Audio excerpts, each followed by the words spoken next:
applies to towers. Yes, that's what we saw during China. They were able to use that so effectively. Either way, we're going to go ahead, get into our first pick and ban. And Vietnam, they've done the research, TJ. They said, no, the Superman's not allowed. We'll have to see if they follow that up with the Omen. I should hope they get rid of that Omen. I should also maybe consider saving it for their own star player during this AWC Bronze 5. He's played Omen exceptionally well in the split lane. Well, Malik being banned out here by China as they take their time to tick things down. For China, they're often ones that can really just play anything at the moment. They really don't care what gets banned against them. For China, they're actually Aram not going to be playable here for Vietnam. Yeah, and that's interesting because the only notes I really have here about Aram, aside from her generally being a powerful character, is that Junjun over on the Chinese team plays her extraordinarily well. So it's interesting to see them be the ones to ban it out, but it's still such a powerful character, it's rare to see her not banned. Vietnam, their second ban here for Game 1, going to be the Grak. He has popped up here during the World Cup. Of course, I know, TJ, you're disappointed. You'd love to see the hooks from... But counterpoint, the fact that Grak is good enough that he's getting banned is absolutely an improvement. People appreciate my man Grak. China going to be banning, of course, the Team E. Vietnam doing their homework, getting rid of the Omen, but that does leave the Zenial to be the first pick here for China. And it was instantly locked in. Monkey absolutely on board with the Zenial pickup because it is so powerful currently. I do expect that to be run on probably 98k.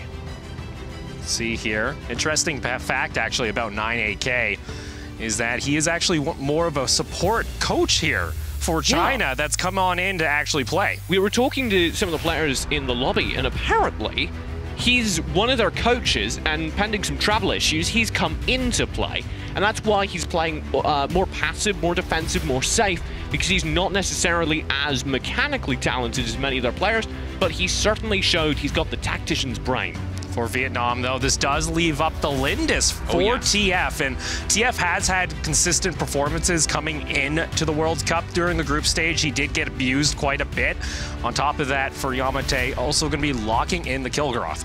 I really like the Lindis. Lindis currently, in my opinion, the most powerful jungle marksman out there. Definitely up there. Maybe Violet's better in some people's eyes because of her range to towers, but it's absolutely pivotal when locked in on your team. For China here now, in response, looking at the Scud, the Tulin's going to get locked in as well. Boy. Scud, all right. Both more meta than we're used to seeing from China, but I'm excited too.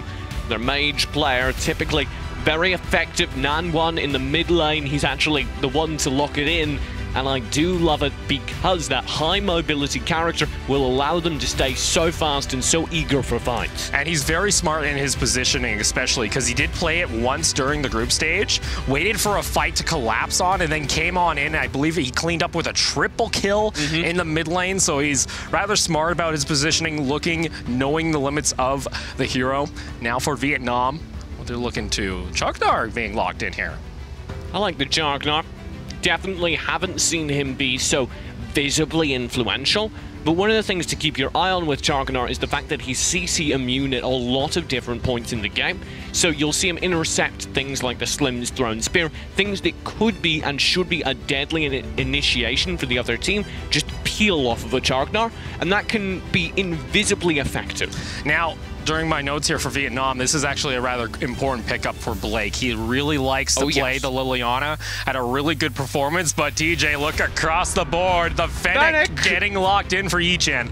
That's what we were hoping for because it is so out of meta. And it's just insane amount of damage. All the time, like he can go around, he can take down towers, especially with Yichen. We saw how fast he can clear out the jungle. His farm game is ridiculous on him. Yichen plays him to such an exceptional degree. I love seeing new weird characters be played. I haven't seen Fennec in meta since, I guess, weeks 1 and 2 of Valor series. So the fact that he's coming back is cool. He was never really impossible to play, but a recent buff makes him very, very effective. Watch this ultimate, Chain Hammer Cyclone. It now applies those Thief's marks I was talking about earlier, meaning you can very easily stack the marks onto multiple people in a team fight. And final pickup here for China.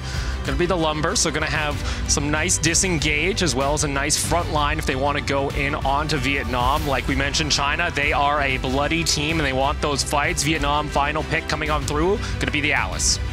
Alice, one of, I think, the most undervalued characters here. Polo plays him very, very well as one of the best support players currently in the game. I love watching Polo play him, and I can't wait to see what he does here. Now, taking a look here, TJ, you know, what is the plan for Vietnam when you take a look at this comp? Are you just looking to TF getting farmed up so he can try and carry those fights later? Or especially Bronze 5, who's made an exceptional performance during the group stages where he popped off, honestly. He showed up. I think the Kilgroth can be very effective at split pushing during the game. That's something to keep your eye very much on. Also, pay attention, like you were talking about, to TF. If this trio works well, let's actually make it all 4 of them. If this 4-man squad works well, it's Yamate in the front line, slowing down the fight, especially with Shockwave, which is, Energy Surge, which applies a slow to anyone it's hit. It's one of the widest AoE slows in the game. Then you have the Liliana-Alice combo, which doesn't even need to be explained. Alice will slow down that fight, especially with the Hissy Fit, and it will amplify the damage coming out of a formidable Liliana player. Well, I'm excited. It is game 1 here between China and Vietnam. Both teams looking to fight for their slot next week at the TCL Chinese Theater. Only 4 teams can join us during next weekend. China looking unstoppable after the group stage. 4-0, did not drop a single game. The only seed 1 team making it here into the knockout stage to actually do it. On top of that, they came in as a tier 2 team. Oh, yes. And I think they're the only tier 2 team to come through as a tier 1 team. Yes. Which is very exciting as well. The Chinese team has been improving at such a rapid rate. This is the chance where they get to display another iteration. Well, let's see. China already making their way up, and Blake just a little far forward. Got to be a little bit careful there. Already gets tagged there by the Scud. Just a friendly reminder. It's like, hey, you're playing the quarterfinals. Please respect me. Do not try and push all the way up into the lane at 30 seconds. Both teams typically go for a trade invade at this point, but you can actually see, we talked about this, Vietnam, a very defensive team, did not opt to do so. Now TF takes the front, but I fear too much time has passed. Junjun is back to mount a defense. Yeah, he's got Polo there. Instead, it looks like TF looking for a possible gank toward the bot lane, but still a bit early, and 9AK is playing pretty safe. Impossible gang towards the bot lane. They've just lost too much time too early on. This is already looking like perhaps the worst habits of the Vietnamese team. Because if you look across here, Yi Chen already, they were able to take away the buff. He went back on down toward his bot side, picked up his Might Golem, and now he's going to pick up his Sage Golem. He actually gets 3 buffs to start things off. And that is huge. I've seen players talk about getting 3 of the 4 buffs. They say if you do that, you're guaranteed the victory. The stats don't quite back that up, but getting all 3 buffs is massive. You see TF, he's just looking to apply pressure somewhere on the map because look, toward the top side, they actually cleared out his jungle, so he was, you know, clearing out the bot Seagull, but when he came back up toward his top side, there was nothing for him to farm, so this kind of just slows down his pathing on the Lindis. Now has to wait up for some of these camps to respawn so he can get some more experience in gold. But look at this, China already forming around the Abyssal Dragon. And they'll melt it so fast. Vietnam need to get in here. Hammers come out toward the side, looking to just disengage. Oh. Abyssal Dragon gets secured there by Yi Chen. Yamate stuck in the front line, and that's going to be first blood to China in the quarterfinals. Polo gets caught out, making a double kill for Nanwan. Beautifully done by China. This is the aggression we were looking for. And Vietnam, they're playing defensive Bronze 5. You're not supposed to be taking your own buff during that time. If you know the opposing side are pressuring down near the Abyssal Dragon, I want to see you taking advantage of that. And that's just the power of grouping this early for China, especially with Yi Chen, who farmed up, got the triple buff, had the Chain Hammer available to zone away Vietnam. They could not come down the river. They were actually CC'd for a solid 1.5 seconds while the Abyssal was down below 1,000 health, but Vietnam still couldn't do anything. Yeah, watch this again, because the Chinese team actually kite out the dragon much further than most teams do. Oh, 30! Oh. Yeah, they managed to burn it down actually as it's beginning to regenerate HP, playing it very close to the wire based on the knowledge that that'll make it a little bit more difficult for Vietnam to get it. While sitting at a 1,300 gold lead, 2 kills. At 3 minutes here for game 1, they got themselves the Abyssal Dragon, now wanting to open up the map, maybe find another kill, because you can already see the lumber toward the top side, looking to cut the wave in half. And China might be looking for a dive here. Mengji goes underneath the tower rather aggressively, and now Nanwan wants to come in for the fight. Knockup comes on back. Vietnam is split. God. Tower gets taken down. Bronze 5 will follow. 2 kills again for China. That was legitimately one of the coolest tower takes I have ever seen. The way they were able to press forward, then rely on the Angelic Splendor to mitigate the tower damage coming through on them, as well as regenerate their HP, was insane. And in my notes here, TJ, I was looking to talk about a duo roaming here for China, Yi Chen and Nanwan. Right now, it is 4 members, Mengji, Junjun, all going up together. Meanwhile, while 9AK is just in that side lane farming. And he's having a great time. Let's talk about Mengji, though, because he's still pressuring jungle. Even whilst the rest of his team falls back, he's enough of a threat that Vietnam are doing what I was talking about in the pregame. They're grouping a little bit too much on the defensive and losing a lot of jungle control because of it. Yeah, he's known to go in aggressively into the jungle. Mengji now helps his team out, but up toward this top side, he has to be a little careful himself. 3 members of Vietnam coming on over, but down in the bot lane, China take out Bronze 5 once again. That's a key member for Vietnam that keeps getting killed here. Every single fight, the Chinese team managed to pressure from more than one side. They always have a flank that comes in about halfway through the fight. There, they gave just enough of a fair fight that Bronze 5 felt it was worth fighting, and then the flank comes out. 2 more players leaping from the bush behind him. By the time Bronze 5 realizes he's made a mistake, committed to an unwinnable fight, he's eaten alive. You can see all the gold being funneled once again onto Nanwan. Let's take a look here. Marco Polo. Yes, I'm still ashamed by the fact that that punt came through. But one of the things we were asking for is Polo here? He's a very, very influential player for Vietnam, both in the fact that he's insane when he's on point and that Vietnam are missing a major asset when he's not. He's known to explore. He likes to roam around the map and help set up plays, but right now China have applied so much pressure onto Vietnam that there isn't a whole lot of room for him. He's mainly answering the aggression, going across the map back and forth, and even falling a little bit behind. Look at the level. He's sitting at 5, and Bronze 5, speaking of 5, gets taken on down. Beautifully done again to know exactly where Bronze 5 is and instantly have the response. The Chinese team have such good map awareness and coordination. Honestly, Vietnam, they're yelling Marco, but Polo is not answering, it would seem. The pressure still coming on through, but meanwhile, in bot lane, actually make that mid lane. 9AK now coming up to the top lane to help answer China. All lanes being pressured here by China, because look, there's even a bot wave starting to form. Yi Chen can come down and take this. And he will. There's no way to stop that tower take by the time they realize it is going down. It is gone. So every lane at the same time, TJ. Is that allowed? I don't know how they do it. On top of that, they now have Abyssal Dragon control once again. And again, they're confident enough in that Fennec to have enough burst that they kite the dragon out of its radius to give them just a little bit more space to work with. Tiny little detail, but really fun to see. Yeah, and welcome to Mengji, as he is known for his aggression through the jungle. I'm sorry, viewers at home. I'm sorry, chat. They let me write some of the lower thirds. TJ doesn't like it, but I like plays like this from Yi Chen and Mengji being aggressive onto the Dark Slayer at 7 minutes. Mengji is so fun to watch because, like we were saying, he plays split lane, but he's constantly invading jungle. When you're able to do that, well, your team gains control and gains a gold lead awfully quickly. And speaking of gold leads, it's 7,000 for China. 3, 1, and 5 across their objective totals and make it a 6th tower as Mengji just dives underneath it with Yi Chen. They just punch the tower. They just punch it down. He's got the Infinity Gauntlet, TJ. He doesn't care.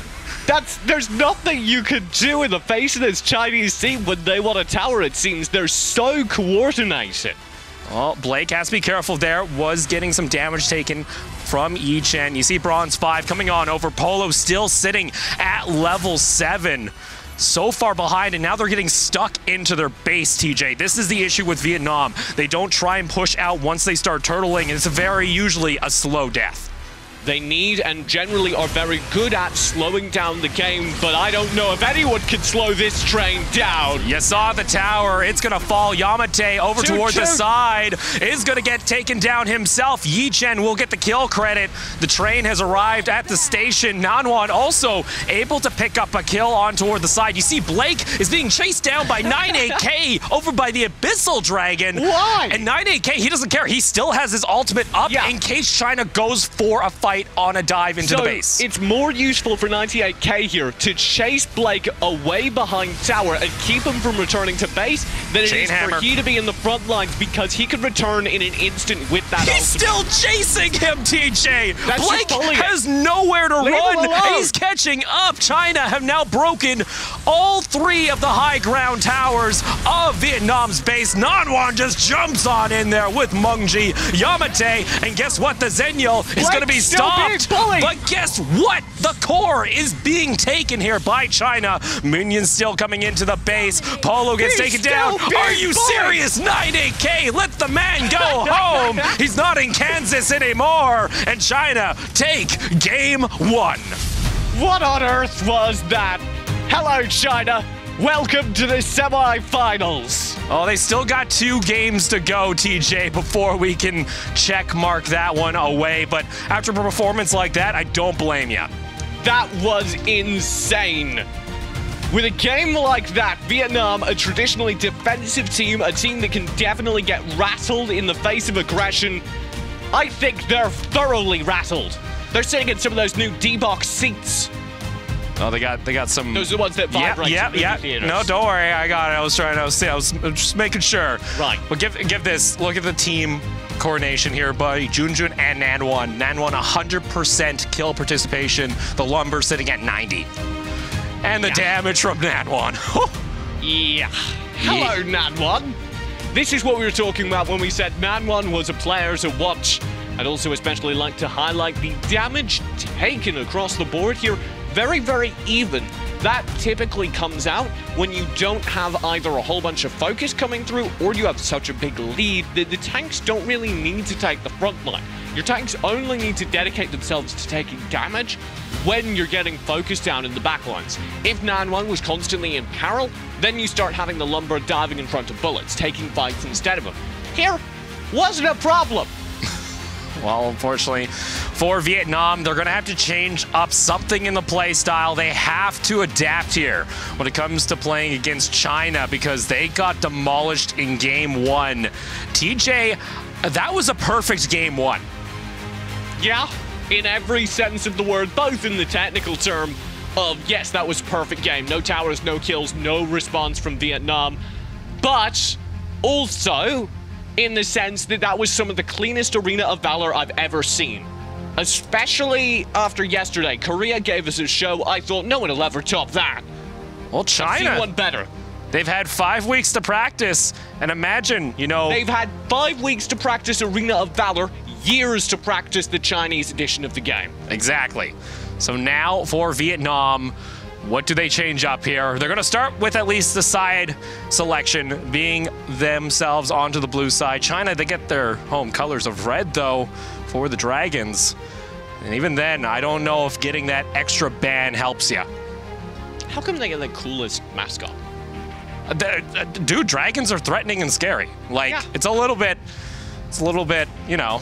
Terrifying. It's terrifying. Looking at it now, that is a terrifying dragon. We're into the batting phase, though. That Grak already removed. And that's interesting to me as a first ban from Vietnam.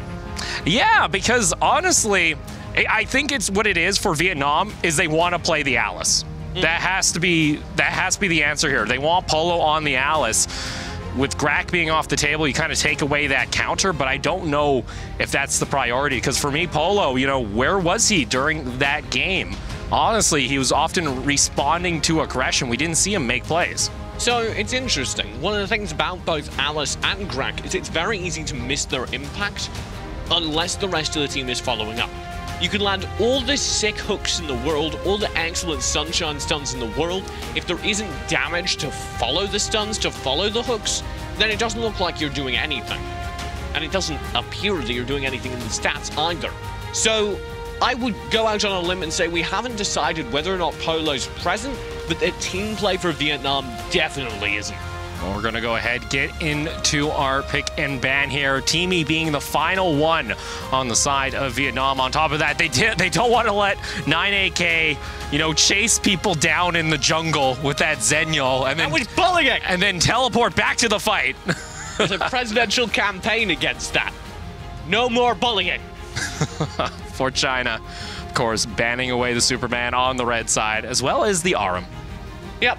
I like the RM ban from China. I said earlier, ooh. They're just sticking to their guns here. Actually, Oh, yeah. They've taken the bans, I believe, from Vietnam on their red side. Yeah. Okay, sure. All three of those are standard bans. You shouldn't live in a world where Superman or Omen or RM get through the draft consistently. Of them, Omen is the one you can let through occasionally. All right, here for Vietnam, going to be locking in the Moloch for themselves. Going to have that ultimate to go for the fights into the jungle or look to zone away members of China during a dive. Irie will come out. Oh, no, I shouldn't call things ahead of time. I know. It's a little spooky. It's a little spooky. We get to see all the splash arts now. I was excited for the Irie because the Irie to me is a sign of more aggression. We don't get that, but they do get the Lindis. Oh, man. For Vietnam, that's not what you want to give over because we saw, you know, Yichen on the Fennec was doing damage. Now on a Lindis, it only gets worse. Lindis is one of the most powerful marksmen in the game, if not the most powerful, and her speed, she gets a little speed boost when she goes into brushes. What that means is a well-played Lindis just zooms around the map. It's insane. On top of that, Yichen himself already clears out the jungle at an incredible pace. The amount of gold he generates for himself alone, he's sitting at 710 gold per minute coming out of the group stage. The guy is a farm machine, and that's with China also looking to engage on fights. One of the other things to talk about if we're working on positioning is Yichen has some of the lowest damage per minute taken of all junglers, sitting at just 1,900 average damage per minute coming into today. It shows that he has great positioning during these fights. That's the main reason why his KDA is also 9.6 coming out of the group stage. And everything about him is that impressive, and I do feel it all comes from that smart movement. You're able to farm well if you're zooming around the jungle quickly. You're able to stay safe in fights if you're playing back, keeping yourself safe, and of course it's a delicate balancing act. You don't want to be irrelevant to the fight, but you want to be safe enough that you're not focused down. That's how you achieve that high KDA. All right, Vietnam here, a little bit of a switch up, because Blake really likes that Liliana. It was available, instead opting in for the Tulin. I can only see the Tulin as a sign of changing things up. Both Tulin and Liliana fit rather similar roles. This is a poke-heavy composition coming out here. That is the exception. I would say Liliana typically has to commit more to fight, so a ton of her damage comes from that combo with the unpredictable, using the Riki shot, and that takes work, dive, effort going in. Tulin, by contrast, can kind of hover towards the back of a team fight if you're playing it passively. Maybe that's the idea. We want to play defense, but we don't want to give up all these major objectives. Build a composition that can prod away at the Chinese team as they go for our towers. My only concern here is Polo on the Joker.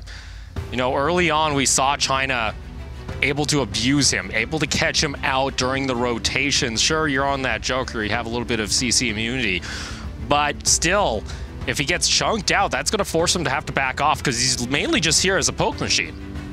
Yeah, I do think Joker's got a little bit more mobility. Of course, with that ultimate canned laughter, you dash towards an opponent and then leave. You're still very targetable. Due to a recent change, he's targetable during that animation, which makes it significantly less powerful, but it's a good escape ability. But look at how much CC coming out here on the side of China. They're really just saying, hey, if you want to come at us, we will knock you around. Arduin, Lumber, Crexy. I don't know what you do in the face of that, because you're going to get stunned, you're going to get slowed, you're going to get slowed, you're going to get stuns. You're going to get knocked up? Yep, it's going to be brutal, and I think that will be ugly to watch. Yeah, Vietnam trying to change up their draft here, but it looks like China, they're saying, all right, sure, we'll play something a little bit more different. Our Wombo combo that is just ready to go during these fights. On top of that, then, even if they don't clean up all the members of Vietnam with that Moonfall, Yichen will just be on the side waiting to clean up. But the Slims here for TFs, I think this requires TF to have to go make plays early. Yeah, it also gives them a little bit more CC, so I guess that's good. I'm just genuinely not a fan of Slims because I feel his only real major ability is that stun. Another thing for Vietnam that we saw in Game 1 for me also was Bronze 5. We didn't really see him. Shut down. He was shut down. And a big factor for Vietnam when they won games during the group stage was Bronze 5. He was able to farm up. He was able to find some kills and apply pressure. But when the enemy team was able to isolate him, he kind of just becomes non-existent. I think also we're seeing a bit of a capitulation to that as well, because the Malik is not a character you typically see run isolated. Yeah, especially he doesn't have the true 1v1 carry potential you'd often see with his other picks most of the time. Either way, it's going to be China looking to take Game 2 here as they walk on in. China do need to play this a bit cautiously. Don't get overconfident. Play it smart and safe. Well, knowing them, though, they like being aggressive, TJ, so... A very confident team, would you say? They're extremely confident. You do see Bronze 5 coming on over, looking to just zone away Junjun. So the rest of the team down toward the bot side of the map. Looking to just clear up for Vietnam, though. For them to win, oftentimes we say you got to slow down the pace of China and their early game aggression. It's a hard rope to walk. Vietnam typically play very slow and safe, steady, if you will. If they don't also slow down China, that's just them playing overly defensive. If they are able, though, to take a few team fights, actually lower the overall pace of the game, I think they come out on top. But then if you look at the side of China, they oftentimes want to find those team fights early, group together. We saw it last game. It was usually a roaming squad of 4 at that point when 9AK in the bot side with the Zenial. You know, they just have the power here, especially with the team fights. There's a lot of combinations they can go for with the CC and the AoE of Nanwan. And specifically when you're Vietnam, you're trying to find pressure to create that slow game. You have to worry because China are game to take these fights. Bronze 5, he gets the shield on back, but he'll get taken down by Mengji, as that's going to be first blood going in favor of China. And I don't know what Vietnam do except run. Blake's still in trouble. He's got the blinks, but he doesn't have that much. He's going down extremely low. Trap is going to pop, but he's able to get out of the radius just underneath tower, but that's going to force him to have to back. And that's what's known as an effective kill. Here's the replay. Bronze pushing forward. He's got Polo and TF to back him up, but Nanwan's Crixie play round the corner is so smart because it forces them to reconsider their positioning for even just a moment. If they decide to dive onto him, he's already retreated. He's already round the corner, so he can't be taken down himself, but his presence stutters them, scares them for long enough. Bronze is taking a 1v3, and there's no way he survives. And we literally just said for Vietnam, slow and steady wins the race for them in this case, because China, they love going for those team fights, especially in the tight corridors with Nanwan on the Crixie. That's just so much AoE and the CC available. Oh, Yamate! Beautiful. Stealing away the Abyssal Dragon. I take it back. Vietnam, they're able to at least pick up something.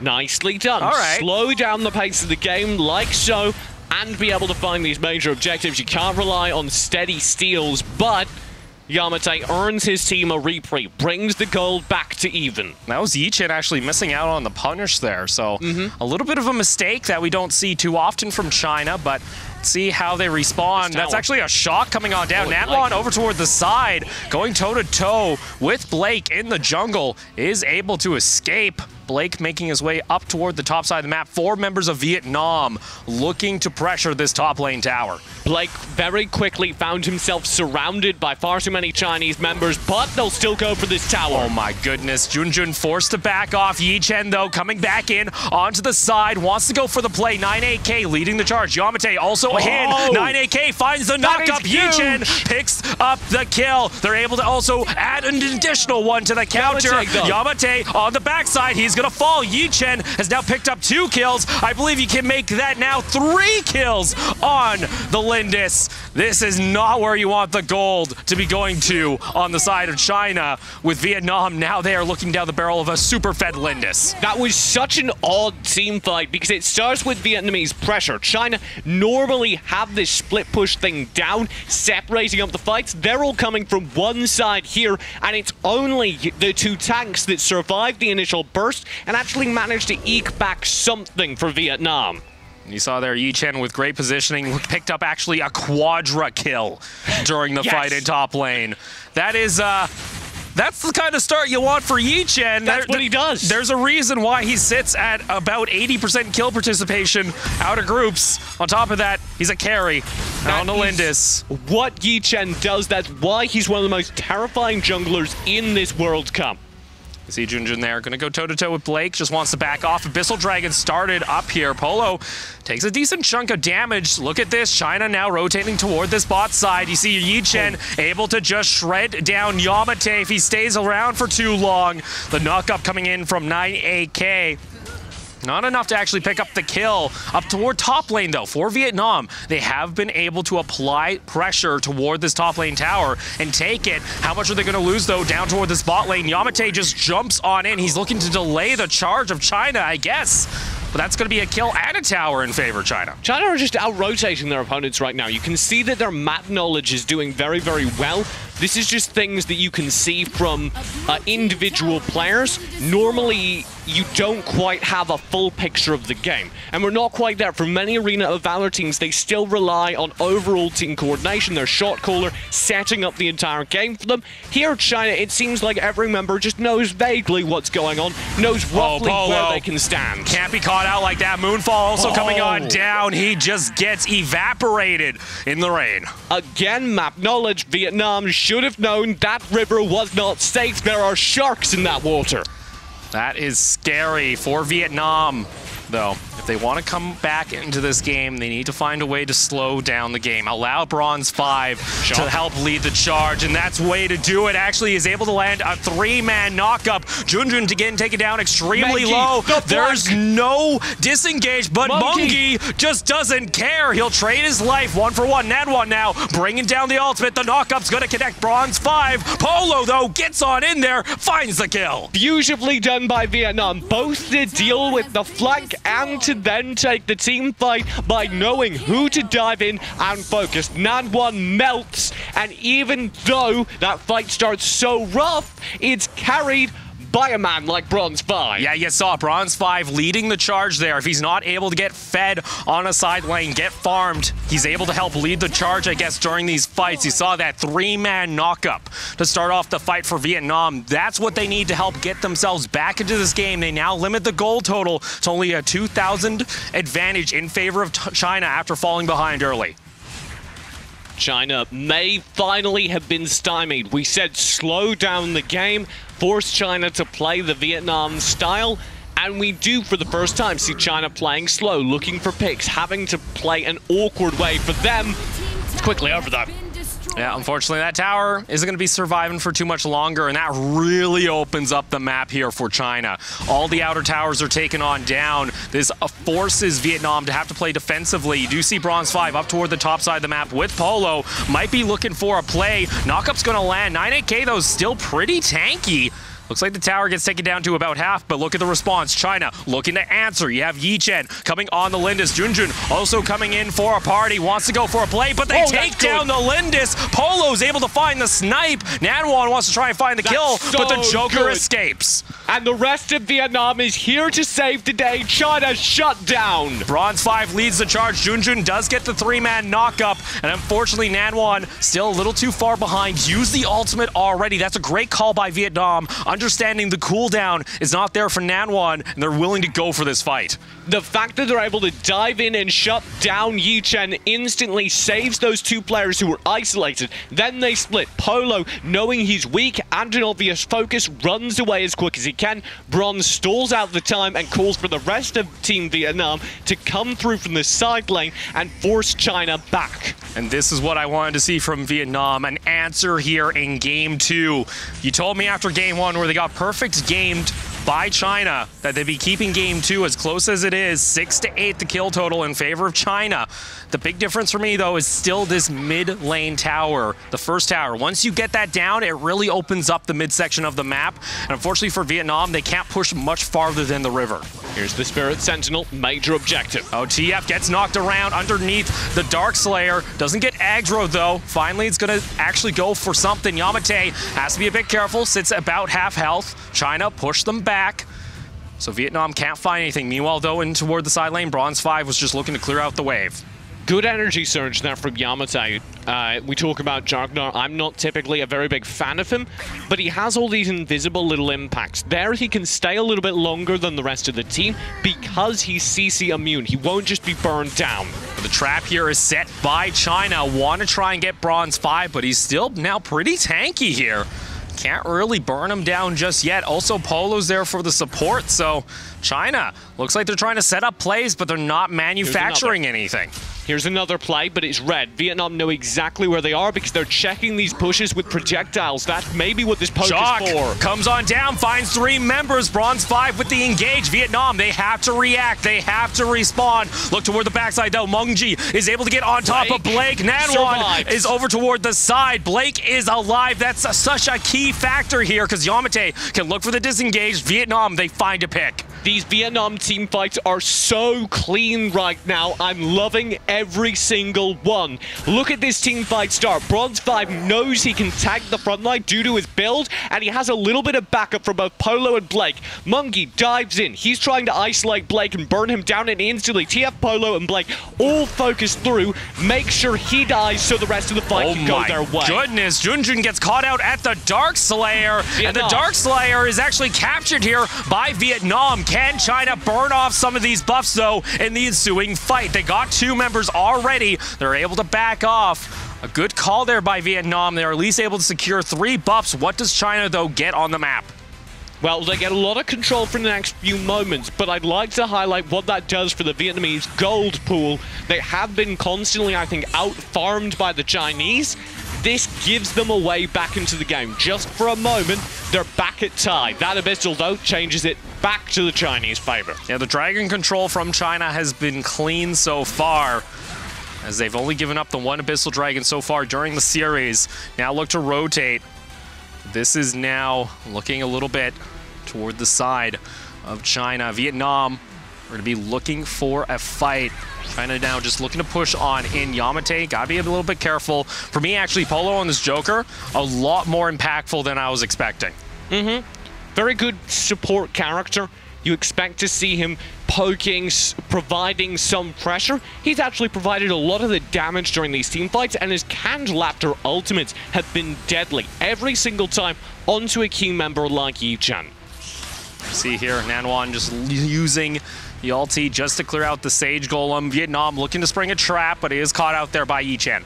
This is bad from Vietnam. They just missed the entire buff. It's now faded. China knows it, and they're going to take advantage. They're going to go back on the offensive. It was a momentary reprieve for Vietnam because China didn't dare take the fight into the Slayer buff. That reprieve is now over. Polo gets some damage there onto Mungji. Still going to back off. Bronze 5 just looking to clear out this bot wave, as China has been manipulating that bot lane, actually often sending just 1 person to push back the wave, letting it build up and then push back toward Vietnam. Killing Joke is not going to be able to find Junjun. No damage coming out there, but Polo's got to suspect something's up here. Blake wants to lead the charge, gets taken down pretty low, though, by the Lindis. He has to back off, even with the shield. Look at Monkey. Every single fight, it seems like that Scud is constantly looking for a flank, looking for a poke setup. China, though, they're looking for more than that. They want a constant invade to keep that gold lead, and they'll get it. But here, TJ, we're now hitting 13 minutes, starting to see the end of the item builds and the levels coming on through. China rotating up toward the top side. Vietnam, they have stalled out the game, but can they hold on for much longer with China now pushing here? It's a little bit of a race. Polo and Vietnam press top lane. They're high ground, those exposed down bottom. Shot comes on down. Yamate wants to go for the engage. The Lumber ultimate's going to come back to try and go for the disengage. Now Blake rejoins the party. It's a 3v4 Vietnam can hold. Tiny little moment, they managed to force out that ultimate Moonfall, the highest damage ability on the Chinese team, on just the 2 tanks. 2 characters that can absolutely take it. Gonna go on in here, wants to find it. Junjun's able to escape. 9AK, he's still pretty tanky. Nanwan on the side of the fight. Shock's gonna come on down. They see 9AK. He's still, though, so tanky. Moonfall now off cooldown. Blake almost gets assassinated by Mengji. Nanwan will find the kill. Bronze 5 will fall. And now Vietnam, they're running for the hills, but China are picking up the kills. That was far too aggressive from Blake. He leans out into the bush. He thinks he has a fair fight. Maybe he can catch off 2 instant members, but it's the 2 tankiest members of China that he's fighting. He gets so unlucky, or maybe just China are predicting that bush impact so well they only send their tanks to check it. And you see Nanwan flickering in just to finish off Blake. So there's no more mage available for Vietnam, and now the pressure's coming through here in the mid lane. Moonfall coming on down. Yamate will fall himself. China rotating up toward the top side. Some very long respawn timers still on the board, but most of Vietnam will be back in the next 5 seconds. 4 of them now up, but only 1 high ground remaining. For Vietnam, they were able to keep this game so close, but it was just 1 mistake, 1 bad call, and look how much China takes back. They take 2 high ground towers, they take 4 kills, and they take themselves a 5,000 gold lead in less than a minute. And it's all just like I said, Blake thinking he can spring a trap. He doesn't have enough backup, I think. And China just check it, obviously, with their 2 tankiest members, 98k and Junjun. They lean out, they take the fight. They have no trouble at all fighting 1 Tulan. And as a result, now China has the game in the bag. They pick up yet another Abyssal Dragon. Bronze 5 goes toe-to-toe with Junjun. Both tanks respecting one another, but China now starting to group toward this bot lane. You can now see the call. Let the mid lane and the top lane push into the base and then form up for a fight on this last high ground tower. After you take the second tier, Vietnam, they can't fall for this trap, but they might just lose their base if they don't fight back. This Malik over on bronze is built really tanky, and I like it. It's so that you can fight things Shock like this. Comes on down, doesn't find anybody. Yamate wants to try and take down Yi Chen, but he survives. Thunderbird will not find its target. Junjun used the ultimate just to zone away over toward the backside. Mengji is able to take down Blake. China pick up 3 members of Vietnam for the price of 1. It doesn't matter how tanky your front line is if your back line is completely split off like that. This could be the final high ground. China now knocking on the last turret of Vietnam in the bot lane.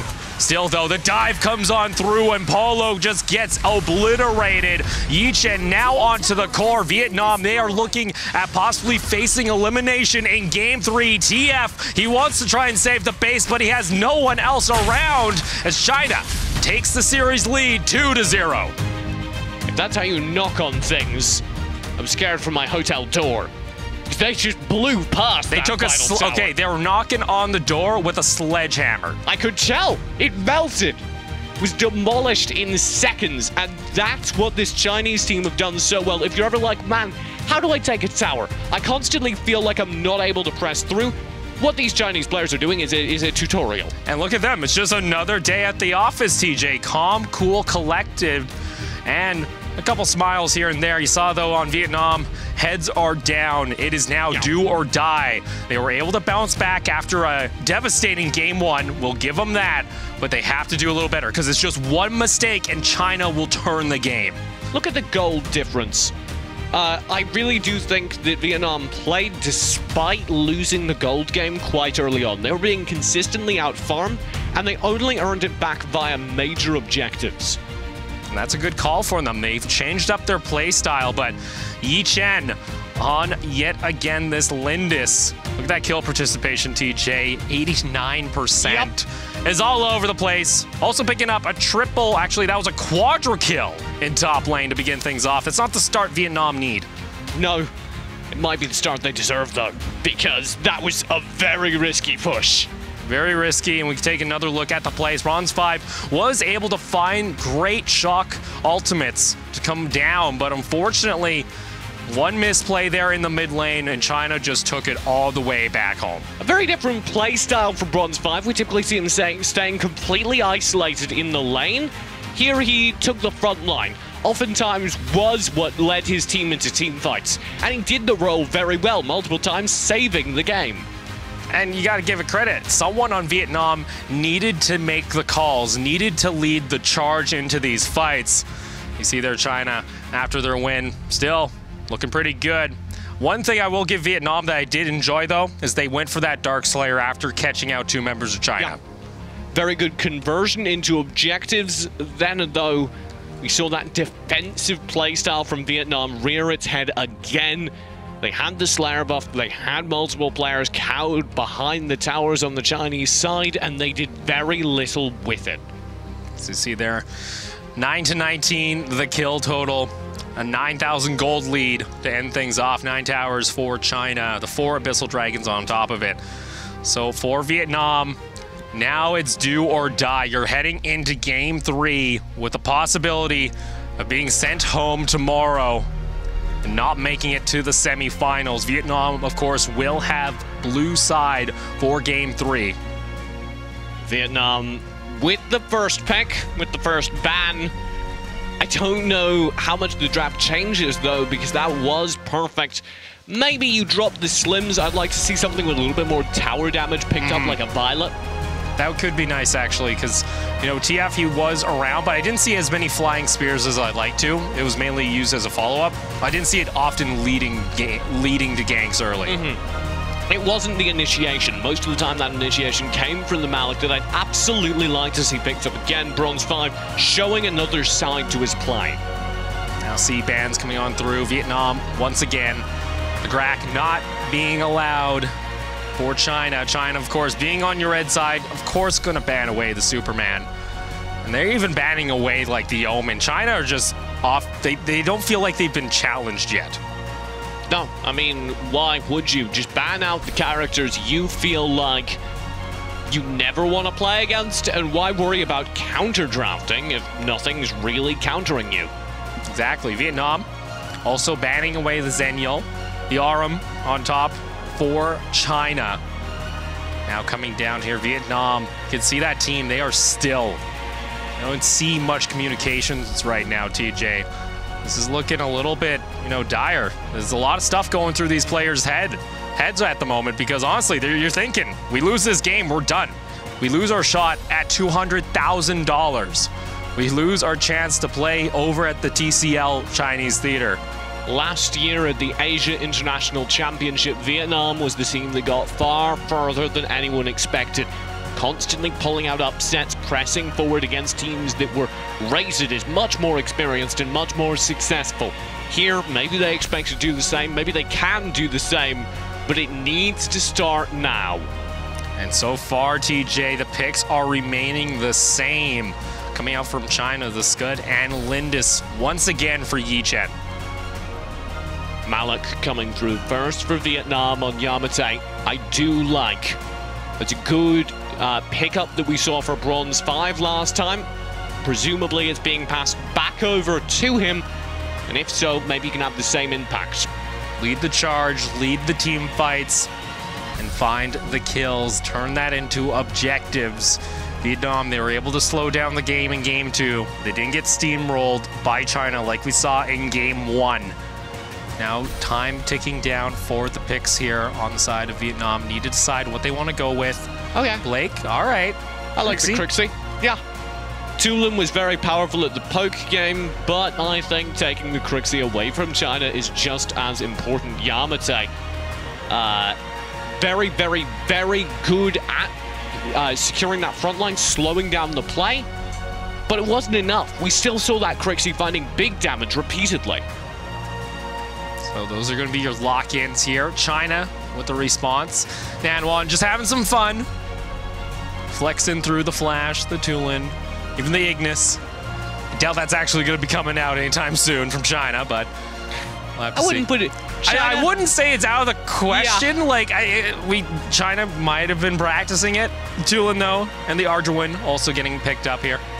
China does some weird stuff. We haven't seen it yet, though. The Arduin is into meta. What do you mean? I they just pull don't know. out a Fennec repeatedly. And it's working, man. I don't know if it's weird after it finds success. Okay, China do some innovative stuff. There you go. Less of a negative word. Vietnam locking in the slims. I know you didn't want to see it, but they feel confident with it. Okay, I'm not opposed to the slims because it can still find big stuns, big value for a team that's struggling to hold back waves of aggressors. The problem is I didn't see those game one. No, we didn't see it in game one. China, final lock-in. This is looking pretty much to be the same comp. It just looks like the trade of mages coming through here for game 3 if they lock in this lumber. The Chargadon are actually surprisingly effective. I'm normally a critic. I'm normally an elephant doubter. But... so what's your thoughts on Thailand? Because, you know, they have the elephant as the mascot, the logo. I don't doubt Team Thailand. Team Thailand is terrifying. Much like this Charganar has been. Okay, there you go. Yeah, big time. The Charganar played very, very effectively in this last set as a way to slow down the fights. We saw the Chaos Protection repeatedly used to give him more time, he and his teammates more time to survive the seemingly infinite CC coming through. I really do like how much damage we're seeing a good Charganar pull off as well. It's very fun to watch. Well, this will be on Polo, it seems, so... A little bit of a difference. Acting as a roamer, because for Bronze 5, going to be having the Irie getting locked in here. Huh. I assume... We thought the Malik was going to go on to him. Yeah. Yamate picking up the Malik. He normally can play Malik, so that's not out of the ordinary. The Irie coming through gives him a little bit more poke, a little bit more stun damage, and we certainly saw them threaten that during the last draft. I said I'd be okay with it then. I think I'm okay with it now. The reason I'm a little bit questioning of it is because Bronze 5 found so much as the engager. Yeah, going for those fights, leading the charge, getting the 2 to 3 man knockups. But if you missed, China would punish, and they punish greatly. And Irie can still find those engagements. You can use that Shadow Dash right into the Ryu ultimate, but that punish is specifically the problem. Malik, you can build him so tanky that 3 people shooting at you, he doesn't care. Irie, not so much.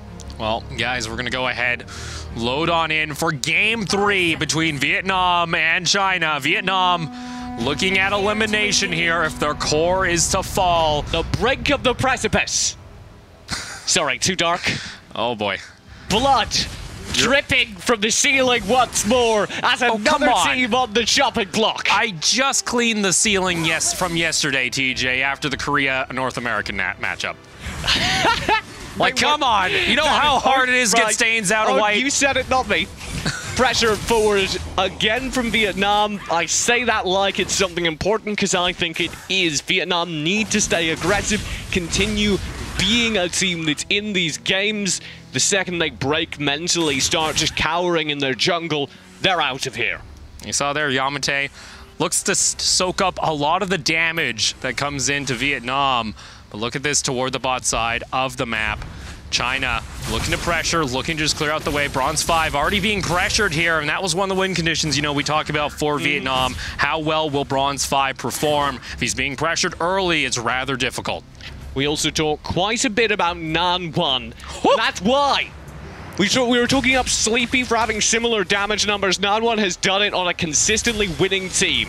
And look here, Engage coming on through. 98K, though, going down extremely low. This is looking like game 1. Vietnam, they're able to find first blood, and it goes on to Bronze 5. Does China answer back? The fight is not in their favor. Knockup comes on through. AOA is there. Bronze 5 with a double kill to open up game 3. We said, are you sure you want to leave the more tanky, less damage-dealing character? Bronze 5 says, yes, I miss finding all the kills. And hey, he gets himself some gold. Let's take a look here. China, they were the ones actually, that was a nice flying spear. Yeah, the flying spear, we were just questioning it. There you go, there's my answer. I'm sorry for doubting it. Blake also very adeptly dodging Nan1's pressure with a flicker into the Dragon Pen.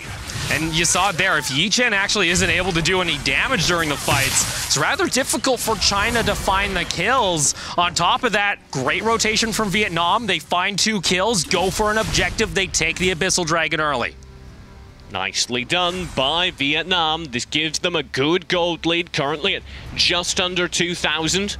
And I think it's very important that they maintain that because China are going to constantly do this. Pressure the jungle, invade.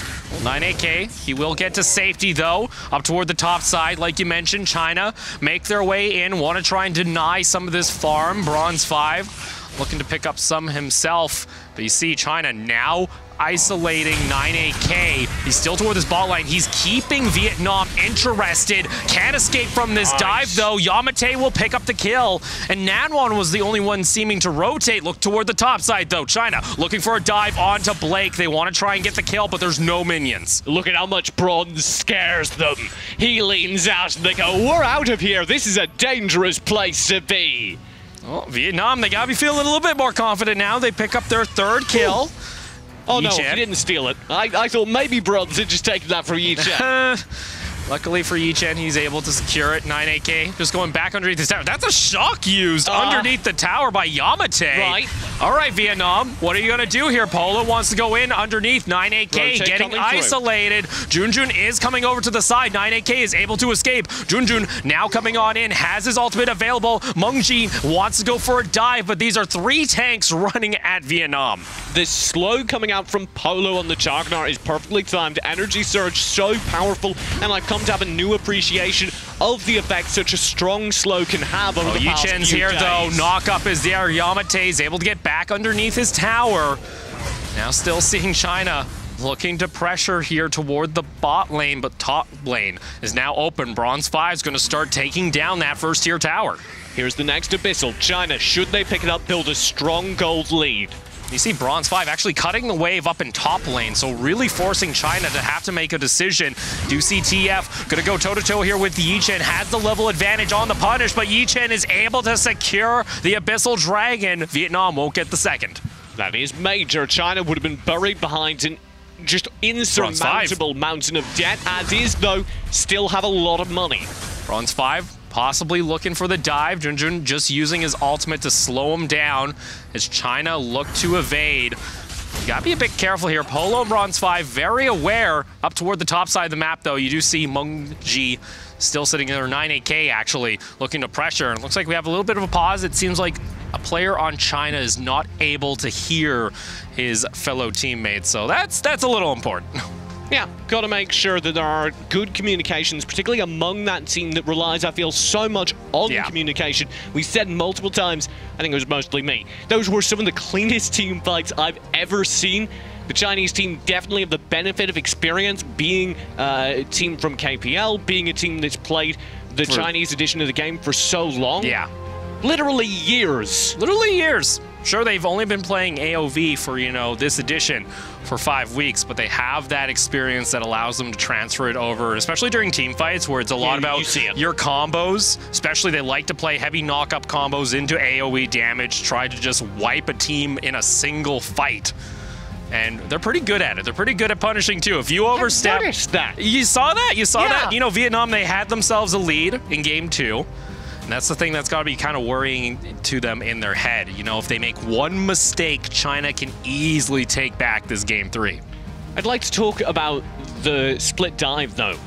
Jushang repeatedly, he keeps showing up in the back lines of fights. Mungi as well. Both of them just do this thing where they just show up with big damage, and you're like, how does Scud just come out of a jungle? Yeah. How does Scud just appear amidst 3 of the highest value, most protected characters on the team and burn them down? It looks like we've sorted out our communications issues, so we're going to go ahead get back into Game 3. Vietnam sitting at 1,500 gold ahead of China, which gets them a good chance here of trying to force more games. But if they get dived underneath their tower, Blake goes down low, but Bronze 5 is able to answer. However, China take advantage of the pressure. Sure, you evade that, but they've got a top lane tower.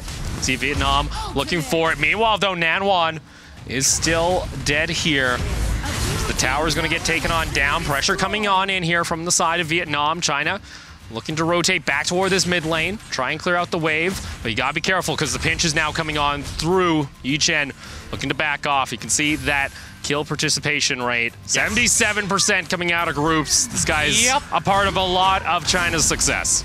Because he constantly has such good positioning. This is a deep dive from Vietnam. Yeah, Vietnam, they're able to pick off the tower. China, they just don't feel confident here going for a fight. They feel like they're hesitating. Again, so much of it is from this Malik, and this Malik has been shuffled between players. Game 1, it was on Bronze. Game 2, it's now over on Yamate, but it's having the same effect. They don't feel like they can take an honest fight versus a character that has both that much damage and tank. And I think we're starting to see the amount of punish coming in from Vietnam. I think they now understand that 9AK looks to just play passively. He tries to sit underneath the tower in Bronze 5. He's an aggressive player. He'll go for those plays even while you're underneath the tower. That's forcing China to have to rotate up to try and protect their top side. Oh, Blake, though, if he gets caught out here, he won't be able to participate in any kills. He gets taken on down. No, he won't, because he's dead. Nicely done. I think it's very important to compare the participation rates of the mage players, because oftentimes they're at the core of these team fights. You expect the mid laner to lead almost in damage. Well, that's going to be another Abyssal Dragon secured here for Vietnam.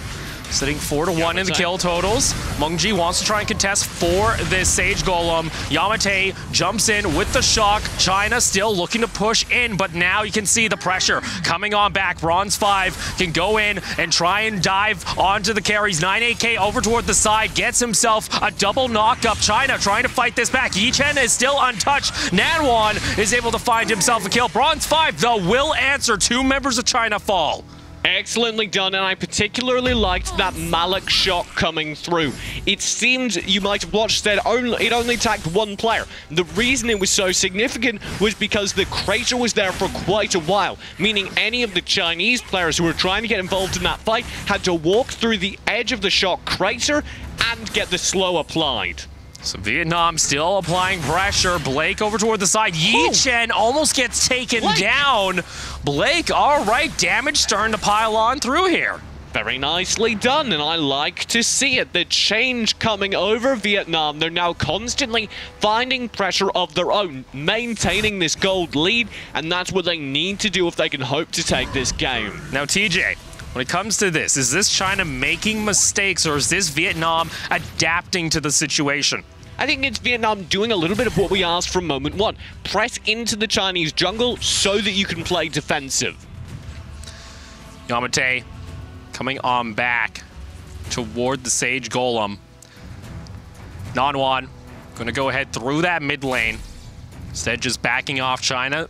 Looking like they're not looking to group together just yet. It feels a bit out of place. 9AK doesn't know Polo's here. Has to figure something's up. Is going to spot him up, but up toward the top lane. Yi Chen and Mengji want to go for a play onto Bronze 5. He has 2 levels on both of them. Going to back off. He has the ultimate at the perfect time. The Ryu ultimate providing him both the stun and shield. You need to spend it at the very last second when both players are on top of you so that you can fully disengage. 9AK has to be careful here. Polo just looking for the slow.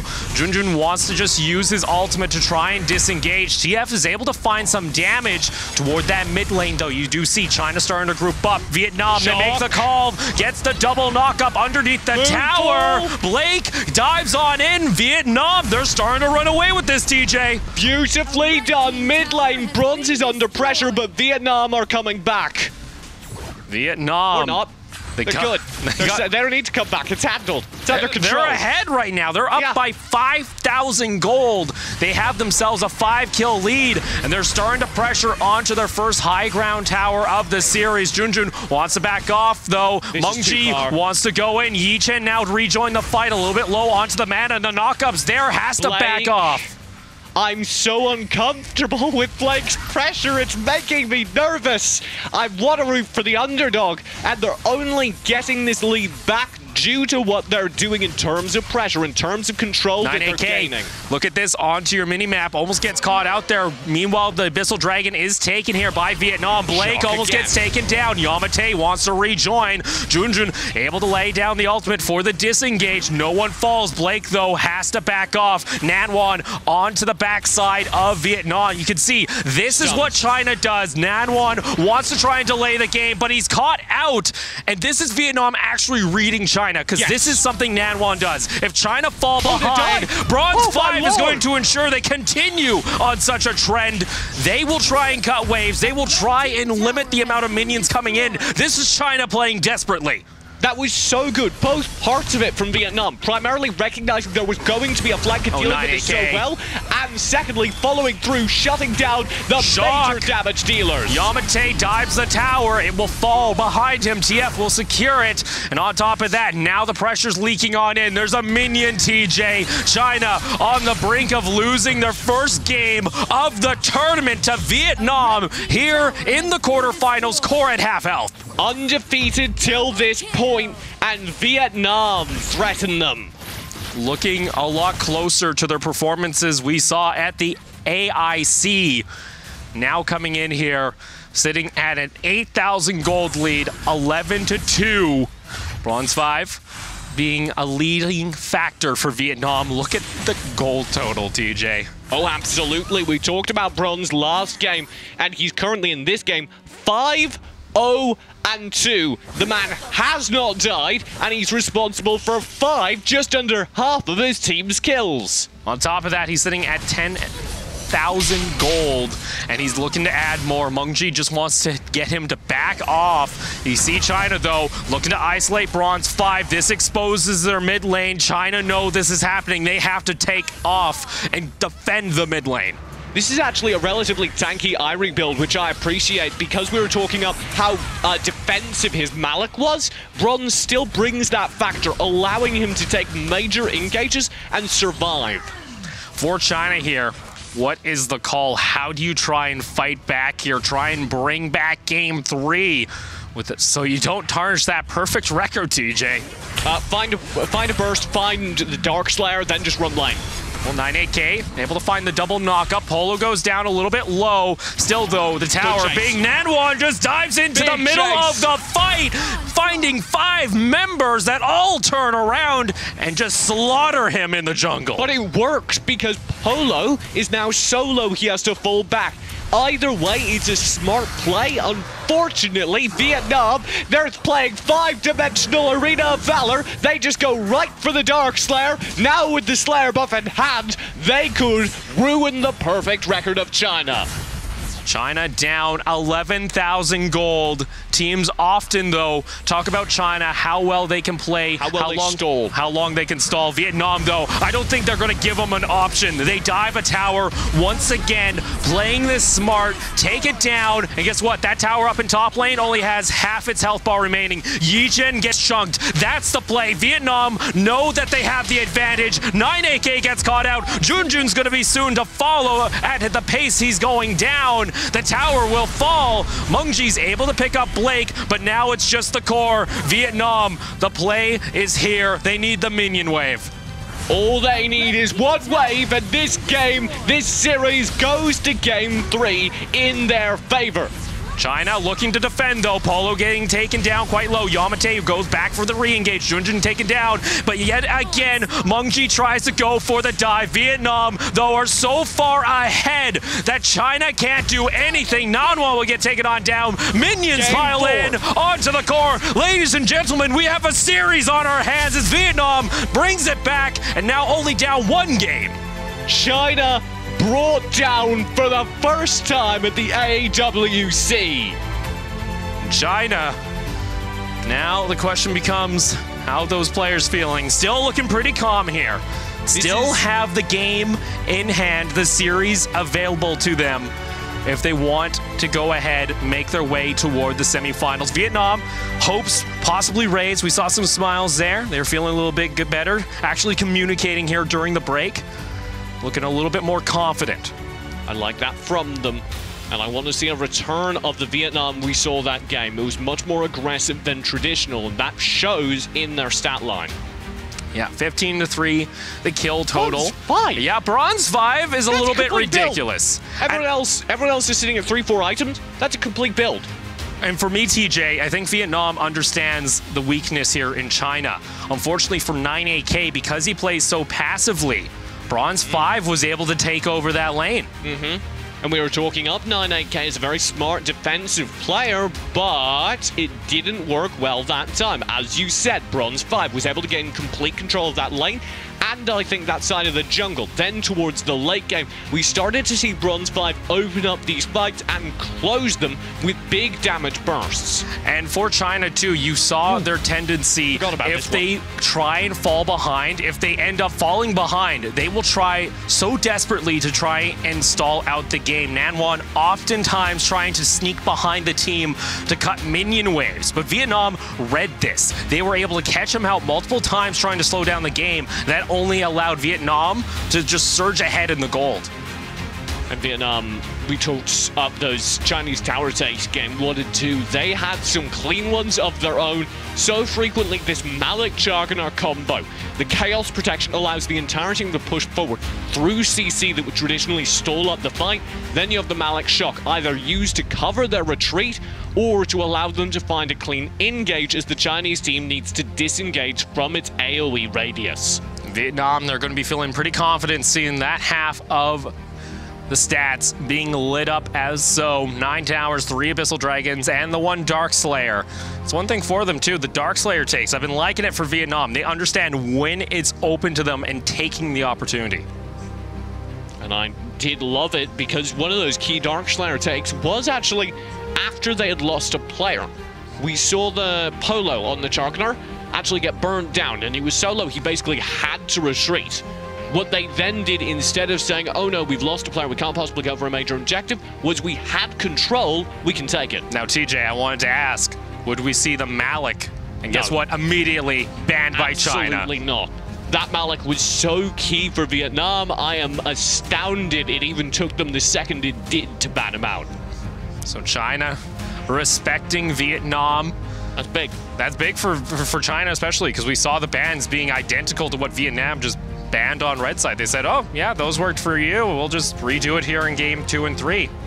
China, I think, definitely benefiting a bit from being on the blue side now is the standard bans need to come out from Vietnam. The way this works is Superman basically always has to be a red side ban because the blue side gets first pick. So if you let him through, you're giving a Superman, a character that powerful, to China. Vietnam have less space to work with as a result. The key player, or the key character that they keep banning out, though, is that Grak. Yeah, no, China's not been able to get a hold of that yet. Teamy also the ban here onto the blue side. Vietnam also banning out the Omen. Smart. So for China here, you look to just pick up the Zenial. Yep. Definitely a great Zenial we saw, presumably again run on 98k. How many times did that Angelic Splendor change the fight? Well, it was a couple times. On top of that, he chased Blake through the jungle. Forgot about that. During the end of the game. That was something. Yeah, you know, he was hunting foxes, it seemed, through the jungle. Hopefully, after that performance, Vietnam are feeling in the set. You can see. All right. Still very focused and very sure what they want to draft. The Scud, I think primarily you take it away from China. Scud's going to be taken away. Bronze 5, though. We'll have, once again, presumably, the Irie. I picked Jargonar. If I'm China, that Jargonar was so big for Vietnam. Yeah. I pick it up, actually. Which may seem silly because they don't especially need it. They certainly perform well elsewhere, but you can play it. And after that performance, I don't think you want any more Chaos Protections. Well, China here for Nanwan. Still thinking about this Tulin if he wants to go for it. And there it is. I'd actually be interested to see the Crixie on Nanwan. I understand why they want the Tulin. It's a very powerful pick character. But we saw the mobility of China, the aggression of China, especially their desire to take split fights, oftentimes backfiring in that game as Vietnam, it felt like, had their number. I would have preferred to see maybe something that enabled them to move more as a team, because that's what I'm looking for from them. For Vietnam here, what do they want to try and do? The Preta. I would have a frustrate if that was the case. You would have a frustrate. A frustration. One frustration. One individual frustration with them, which would be the Praetor. Because Praetor's good, he's fine. But you still got the Crixie. But the Crixie's just good Praetor. Yeah. Or better Praetor. Praetor's good. Okay, Polo on the Joker. Okay. All right, Vietnam. Frustrated. All right, Preta gonna get locked in here for Blake. Polo gonna have the Joker. So Vietnam changing up the strategy, it seems, even though the Crixie was very much available here. Especially after that last game where Blake was so good on Crixie. And now China, back toward the blue side. The Fennec is available. I'm just trying to still puzzle out. I guess you have more consistent big damage theoretically on the Preta if you can amp up those Plague Spectres towards the late game. But honestly, his toolkit's incredibly similar to Crixie. We've just seen Crixie perform so well. I don't understand why they're taking the risk when their backs are up against the wall to go for a character that they're not 100% they can perform well on, especially when last game was so good. Well, we'll have to look and see if China are going to abuse it. Still, though, 10 seconds here for 98K to lock in China's final pick. Currently hovering this Wonder Woman. I like it. They've been going for these team fights. It'd be great to have the additional shielding. Yeah, and also the big stun from bracelets. You can do so much with that stun in the middle of a fight just to stall out pressure. They have the Jargonar. Any stuns, any CC they find can go uncountered. So Vietnam really changing up the draft here in Game 4, TJ. Lots of dive. Scud, Nacroth, and then. But so do you Scud, Nacroth, Irie Joker, and then Preta. My big thing here, TJ, is do you want to be diving onto a Zenial and a Wonder Woman during a fight? No, you want to get to the Fennec and the Tulin if possible, but Tulin just runs so well. And on top of that, Yi Chen, he's been known to have great positioning during these fights. So on top of that, Vietnam, they're going to have some trouble trying to isolate these carries. We'll have to see, though, if they can find it, because they were able to expose China a little bit here. They applied pressure to 98K. Were able to force him off into the sideline, really abuse him. Vietnam found that opening. I want to see it again. I want to see Vietnam do what they just did. Shut down the dive, shut down the split lanes. I don't know, though, because China looks so good right now. See there, Vietnam calm here, it seems, coming into Game 4.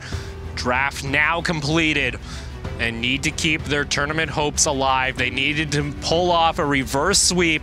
Game 1 is in the books. Need 2 more to go if they want to take it against China. And what a team to do it against. Last game, we said Vietnam was up against the wall. And honestly, I had no expectation of them evolving like they did. Especially, too, because we were not expecting Vietnam. They were oftentimes stuck in old tendencies that often would force them to fall behind. Either way, Vietnam up toward the top side of the map. It is Game 4 between China and Vietnam. Still an elimination game for Vietnam. One more, and it's Game 5, tie set. Well, Polo, gotta be a little bit careful here. Blake looking to just clear out the wave. See China want to try and push on in here instead. Yi Chen gonna go on over to the Sage Golem. Yeah, and I like TF still pushing forward. Unfortunately, he's had to play within his own jungle, and we saw this dangerously from Vietnam. That was game number 1. They actually really didn't see a situation where they pressed forward in the early game, and that was the game they got perfect gamed. Well, Yamate looking to push here back underneath the minions toward the tower. Blake already taking a little bit of damage here from Nanwan. Gonna have to see how much this Preta can pay off, because we were very puzzled during the draft, and the performance is going to be key here, because I feel like if that Preta does not show up, does not perform well at all, that's going to be kind of, you know, the main marker coming out of this game on whether or not Vietnam were looking to play this all the way. The entirety of the Chinese team grouped here in the mid lane, staying safe for now, but the same is happening up top for Vietnam. They want to press forward. Blake looking to back off here. Nanwan going to clear what he can.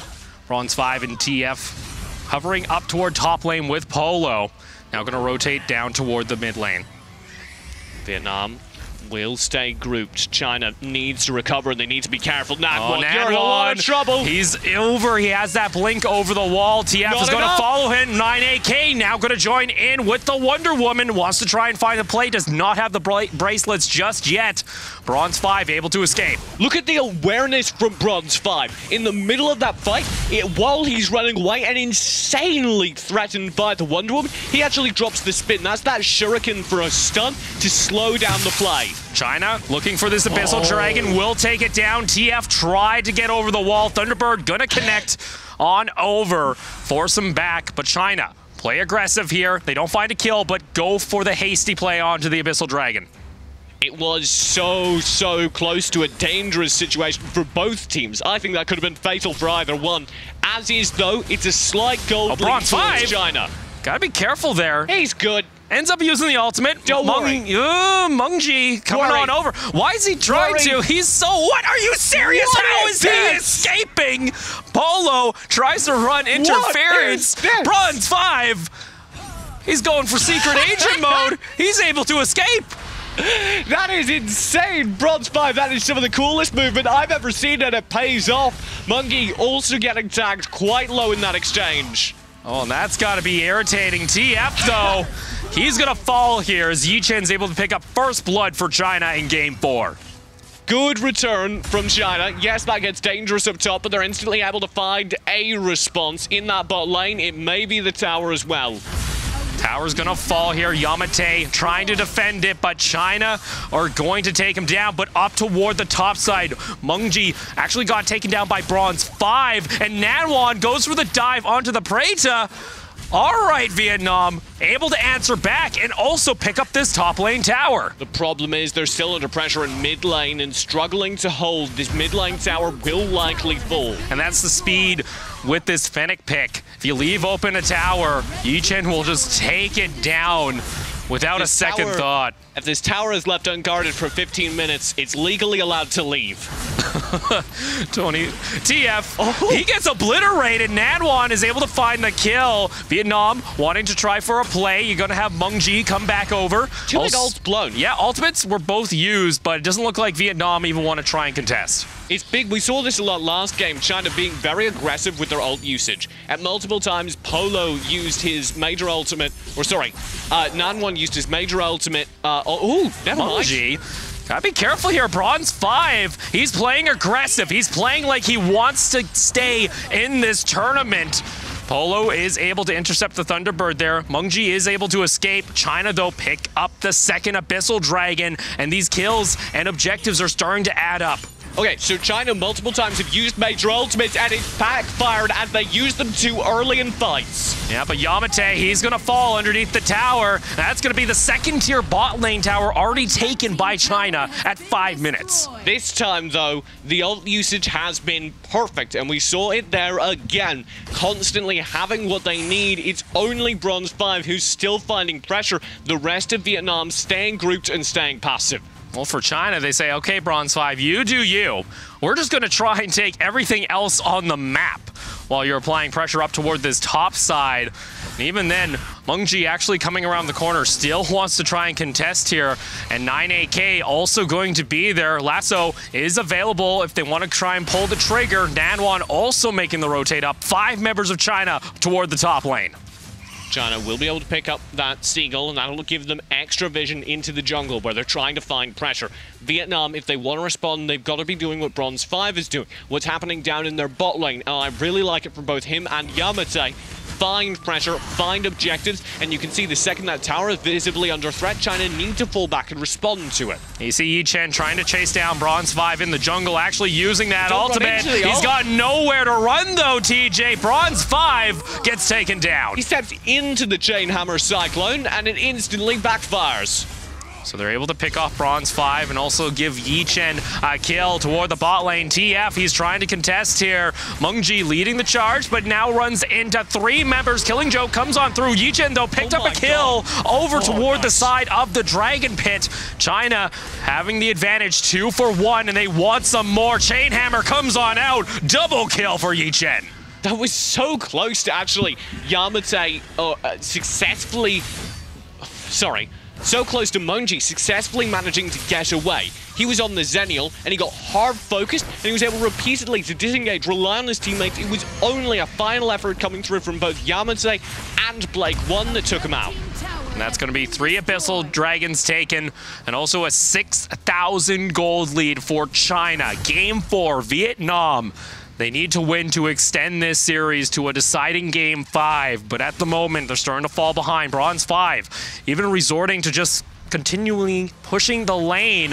9AK is looking to come on over here to try and interrupt him.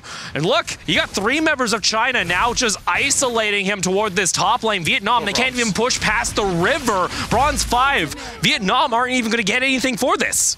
No, Vietnam and Blake are still hovering, though. They want something. China on the Darkslayer. They have vision. TF knows this is happening. But Yi Chen is 3 levels ahead. Yi Chen missed the punish, but the Darkslayer still goes in his favor. TF tried to get over the wall, but it was just a second too late. He almost had the timing down, but I also love the fact the second he peeks out, there are just 5 people on him. Yeah, they said you're not even going to get close to this Darkslayer. Bot lane, though, you do see Yamate on that Scud able to pick up the tower, but they're losing so much more in the top lane. Second tier will fall. Here's pressure in bot. Yamate still staying on. Theoretically, this will force China to turn around at some point, but that theory's not paying off. Yeah, because Mengji, he actually cut the wave back, so there's no minions for Yamate, and China can just look for plays in mid. Polo almost gets taken out completely by Nanwan. 6 towers now fallen for China. It's almost like a wake-up call was answered, and now they said, hey, all right, Vietnam, you were able to ruin our perfect record. We're a little bit pissed. Yamate had good play that entire time, though, repeatedly cutting wave. Polo's here to just get him out. Him and Blake, the extraction team. And you saw Yamate forced to use his flicker to avoid the lasso from the Wonder Woman. Bronze 5 still up toward this top lane. Yi Chen is just cycling through this jungle, already level 15. You can just see his gold there and his kills, TJ. He's got 7 on the Fennec. Beautifully done. That Fennec just so powerful, not just at finding towers like we've been hyping up, but also at finding kills, particularly with excellent usage of the ultimate Chainhammer Cyclone that Yi Chen has been delivering on so far. Bronze 5, he's trying to avoid... give it to Bronze 5. He's been able to get himself out of situations he should not be able to escape. Dodged a lasso. It was a fatal lasso onto him, and he dodged it with the dash. Shadow. He dashed through the lasso. He's trying his best here, TJ, but unfortunately, it might not be enough. China still now pressuring, looking toward a high ground tower, and Bronze 5. Slow. He's still able to escape. Gonna pull off the recall, but China now have the map to themselves if they want to go for a play. That slow lasts for so long, but like you say, China back knocking on the doors of Vietnam's Bronze. He's able to use his ultimate to try and get away, but 9AK doesn't want him to stay. Looking to charge on forward. Bronze still able to pull off the dash. He's brought actually 3 members of China. This does give Vietnam some breathing room. Oh my Bronze God. 5. All right, that's enough. China says, we've had enough fun. You're done. He was an inch away from being outside the radius of those bracelets. If he dodges that, he survives. He's so good. Absolutely, the takeaway for Vietnam should be you have a nuts player in the form of Bronze 5. And he wasn't on our radar, TJ, when this tournament started. This has been kind of him demonstrating on the world stage that he can perform. The rest of the team, though, needs to follow up because now they are sitting 11,000 gold behind. It's 1,000 gold per minute for China. Chainhammer coming on out just looking to zone off the side of Vietnam. The dive comes on through. Polo gets taken on down. Yi Chen will get the kill credit. Bronze 5 trying his best, but he will fall. 1 minion survives. China looking to lock their ticket into the semifinal. Vietnam, they are able to interrupt the minion wave. Mengji is able to get across the wall. The core will stand, but all it takes is 1 more fight. Yamate saved that game, diving into the midst of it, popping his ultimate just to knock everybody back and slow it down. TF wants to go for a play. Yamate charges on in, but the bracelets come back out. Knockup is there, and look at Nanwan Minions toward the core. tide. The core is exposed. Blake has to back off. China still pressing forward. Now the second tower and bot lane will fall. That's the power of split push. Minions from top, minions from bot simultaneously. They have both towers down. Now, all they need to do, reset, get your HP back up, and go for the game end. 13,000 gold ahead. Yi Chen also going to pick up the Watch how Abyssal quickly Dragon. he kills this dragon. Oh, he's even using his ultimate. Insane. Just how fast that goes down. Boom. Touch of a gone. button. I love that from the late game Fennec. Many people, I think, are kind of sleeping on his damage. You shouldn't be after this. No, especially when he is literally double his opponent's gold. when it comes to role in the jungle. 14 kills for China, 5 Abyssal Dragons. The amount of map control they have exerted here in Game 4, showing Vietnam that Game 3 was a mistake. And you can also look at the goal difference. Vietnam's so far behind across the board. That's just how much they've been shut out of the jungle throughout the entire game. That's what we said they needed to change. That's what they did change in the final game that we just saw played. Unfortunately, it's not looking any better. Bronze 5 tries to interrupt this push from China, but they are still sieging on in. Final tower in the base will fall off this minion wave. Now the core remains. China just the core away from locking their ticket into the semi-final next weekend. Vietnam, with their dying breath, have to hold on. Bronze 5's gonna try just that, but China does not even care. The cores is theirs, and that's gonna be the series 3-1 to China. A desperate last stand, but Vietnam fall, and the Chinese team is into the Chinese theater. It could be an absolute stomp because those are two teams that we've been looking for, China and Korea. Many people have them both highlighted as major contenders, and I think the two of us have seen why in both cases. We now know our final 4 teams going into next weekend, TJ. For China, unfortunately, the perfect tournament no longer a possibility. Nicely done by Vietnam. You can't highlight it enough. They played exceptionally well in that Game 3. That was a game that I don't think it's fair enough to say that it was simply a pickup because China made a mistake. We've seen games like that, upsets that primarily come from a mistake. That wasn't it. That was a game that was delivered because Vietnam outplayed their opponents. And you can see here as we look at the post-game stats, it's going to be 17-2 in the kill total for China. But I want to see this damage from Yi Chen on the Fennec because he was farming up a storm. Nanwan actually being the key one here, sitting at 38% still though. And like we look here, yeah, the Preta, sure you did all that damage from Blake. But honestly, I felt like the rest of the team just didn't do enough damage for that to matter. No, I don't think they did. Blake did very well, and you could see even at the game end, he's still at a decent level. He was at level 14, I think, by the end, which is not very far behind where China was. Unfortunately, if it's only your mage contesting, if it's only your mage keeping it close, you oftentimes don't have this setup for his follow-up. That's one of the reasons I was a little bit concerned about the swap over to Preta. Because when you look at Crixie, one of the big things Crixie can do is the knock-up, the combo with Mischief and Nature's Wrath. And unfortunately, Preta doesn't have that power. He also lacks a ton of the zoning potential that you see from a character like Crixie, because Crixie has Moonfall, a big AoE ultimate. The second that comes through, you need to retreat, you need to run, you need to avoid the major damage. And Preta, well, he suffers in that space. You see there, China. Final push was almost there. Vietnam were able to hold, but they lost everything else in their base. And then finally, China were able to push on through.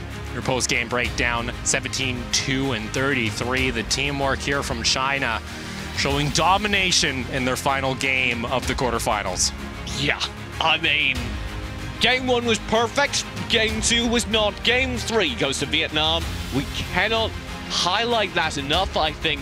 This was not Korea VNA. No, this was Vietnam actually putting up a fight, it would seem. And I think if you take anything... minor shade. Oh, I'm sorry, I'm not saying anything about... It's all right.